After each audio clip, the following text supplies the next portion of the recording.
بسم اللہ الرحمن الرحیم۔ السلام علیکم ورحمۃ اللہ وبرکاتہ۔ رونگٹے کھڑی کر دینے والی حدیث۔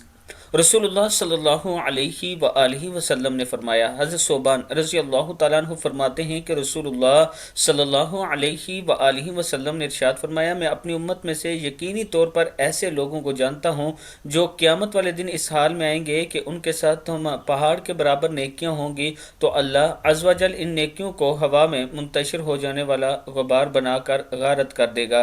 تو ثوبان رضی اللہ تعالیٰ عنہ نے عرض کی، اللہ کے رسول، ہمیں ان لوگوں کی نشانیاں بتائیے، ہمارے لیے ان لوگوں کا حال بیان فرمائیے تاکہ ایسا نہ ہو کہ ہم انہیں جان نہ سکیں اور ان کے ساتھ ہو جائیں۔ تو رسول اللہ صلی اللہ علیہ وآلہ وسلم نے ارشاد فرمایا، وہ لوگ تم لوگوں کے دینی بھائی ہوں گے اور تم لوگوں کی جلدی ظاہری پہچان اسلام میں سے ہوں گے اور رات کی عبادت میں سے اسی طرح حصہ لیں گے جس طرح تم لوگ لیتے ہو، یعنی تم لوگوں کی ہی طرح قیام اللیل کیا کریں گے، لیکن ان کا معاملہ یہ ہوگا کہ جب وہ لوگ اللہ کی حرام کردہ چیزوں اور کاموں کو تنہائی میں پائیں گے تو انہیں استعمال کریں گے۔ ابن ماجہ کی حدیث ہے۔ اللہ تعالی ہم سب کو ایسے لوگوں سے دور رکھے اور ایسے اعمال سے دور رکھے۔ السلام علیکم ورحمۃ اللہ وبرکاتہ۔